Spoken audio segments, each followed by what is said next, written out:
আমার সারা জীবনের সঞ্চয়, আমার আর কিচ্ছু রইল না ভাই। একটা গাড়ি করতে মনে করেন আপনার অনেক টাকা খরচ ভাই 50-60 লাখ টাকা লেগে দেয় অনেক পাল্লা। আল্লাহ, আমার গাড়িটা, আমি গরিব মানুষ, একটা গাড়ি করতে 60 লাখ ভাই 65 লাখ টাকার মতন মনে করেন একটা গাড়ি করতে সময় আমার বলা। আমি এই দেশের সরকারের কাছে বলতে চাই, গাড়ির কি অপরাধ? গাড়ির মহাজনকে কি অপরাধ? এই গাড়ি দিয়ে বাংলার সবাই চলে ভাই, আমার গাড়িটা কেন পড়লো ভাই? এই গাড়ি যদি বন্ধ থাকে সারা বাংলাদেশ অচল হয়ে ভাই যাবে। একদিন গাড়ি না চললে গাড়ির একদিন দুঃখ যদি বুঝে গাড়ি বন্ধ মানুষ। থাকে সারা বাংলাদেশ অচল হয়ে যাবে। তাহলে আমাদের গাড়ির কি আমাদের গাড়ি কি অপরাধ? গাড়ির ড্রাইভার আমরা এমনকি গাড়ির মালিক আমার গাড়িটা কেন পড়লো ভাই? এই দেশের সরকারের কাছে আমার অনুরোধ। রাষ্ট্রীয় সম্পদ, এই রাষ্ট্রীয় সম্পদ কারো ক্ষতি আমার করার গাড়িটা কারো তারা ভূমিকা নেই। কেন জ্বালালো? কেন ক্ষতি হবে? একটা মানুষ সঞ্চয় করে জমানো টাকা দিয়ে একটি স্বপ্ন দেখে একটা গাড়ি কেনে, সেই গাড়িতে উপার্জনে জীবনযাপন করে তার পরিবার। সেই গাড়িতে কিভাবে একজন মানুষ আগুন লাগাই দিতে পারে? যারা এই প্রতিহিংসার কাজগুলো করছে, যেই নেতা নেত্রীর জন্য করা হচ্ছে, এই পাপের ভাগ কি সেই নেতা নেত্রী নিবে? কিসের বলে, কিসের নেশায় এমন একটি কাজ, একটা ঘৃণিত কাজ করতে পারে একজন সাধারণ জ্ঞানে? কখনো একজন ভালো মানুষ করতে পারবে? যারা এই কাজটি করছে অবশ্যই অবশ্যই বিদেশি কোনো ইন্ধনে করা হচ্ছে। আওয়ামী লীগ বিএনপি বুঝি না, কোনো জাতীয় পার্টি কোনো দল বুঝি না, বাংলাদেশ একতন্ত্র চাই। হয় খিলাফত চালিত হোক, আর না হলে একতন্ত্র কায়েম হোক।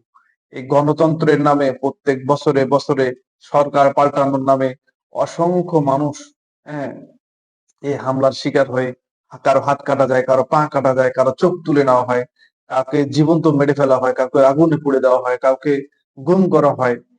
এই প্রতিহিংসার রাজনীতি আমরা এই দেশে চাই না। এই দেশ আমরা স্বাধীন দেশ করেছি, স্বাধীন দেশ চেয়েছি, এই প্রতিহিংসা চাইনি। যারা রক্ত দিয়ে দেশ স্বাধীন করেছে তারা কি কখনো ভেবেছিল যে রাজনীতি আগামী ভবিষ্যৎ জীবনে এরকম হবে? তারা কি এই প্রতিহিংসা রাজনীতি চেয়েছিল? এই প্রতিহিংসা স্বাধীনতা চেয়েছিল? বাংলাদেশের মানুষ এত এত নির্লজ্জ আর এত বেহেয়া যে বলার ভাষা রাখে না।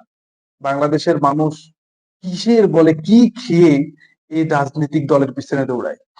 যে রাজনৈতিক দলগুলো প্রত্যেকটাই স্পষ্ট ভাবে, হ্যাঁ, অপরাধের সাথে জড়িত। প্রত্যেকটা দল, হুম, এবং তার নেতা কর্মীরা অপরাধের সাথে জড়িত। হুম, চাঁদার টাকা না হলে তাদের পেট ভরে না। আওয়ামী লীগ বলেন, বিএনপি বলেন, যে কোনো দলের হোক না কেন, যেই ক্ষমতায় আসে তারা পেট পূজারি হয়। মানুষের টাকার উপরে এত লোভ, মানুষের টাকা খেয়ে ভাই বাঁচতে হবে? তুমি কি রাস্তার ভিখারি? তোমাকে আল্লাহ হাত পা দেয়নি? তুমি চাঁদার টাকা খেয়ে তোমার পরিবারকে পরিচালনা করো, তোমার সন্তানদেরকে পরিচালনা করো, চাঁদার টাকা দিয়ে তুমি খাও। তুমি মরে গেলে তোমার পাপের ভাগে গিয়ে তোমার পরিবার হবে? তুমি কি জন্যে চাঁদা টাকা নিয়ে তুমি সংসার পরিচালনা করো? কত মানুষ প্রত্যন্ত ভাবে জীবনযাপন করছে, কত মানুষ, হ্যাঁ, কেউ ভিক করে খাচ্ছে, কেউ চকলেটের ব্যবসা করে খাচ্ছে, কেউ বাদামের ব্যবসা করে খাচ্ছে। তুমি কি এত অধপতনে গেছো যে তুমি একবারে মানুষের পকেট থেকে টাকা বের করে সেই টাকা দিয়ে তোমার নিজে চলতে হবে, পরিবার চালাইতে হবে? বাংলাদেশের মানুষ এত অদম হয়ে গেছে, যে এত নির্লজ্জ হয়ে গেছে, যে মানুষ কোনো সময় কখনো ভাবে না যে টাকাটা হালাল নাকি হারাম। আমি মনে করি বাংলাদেশে সমস্ত রাজনীতি নিষিদ্ধ করে একতন্ত্র কায়েম করা হোক।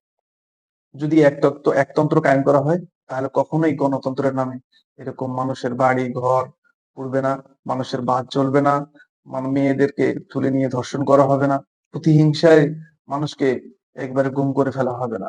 আমি মনে করি একতন্ত্র কায়েম হলেই দেশে শান্তি ফিরে আসবে।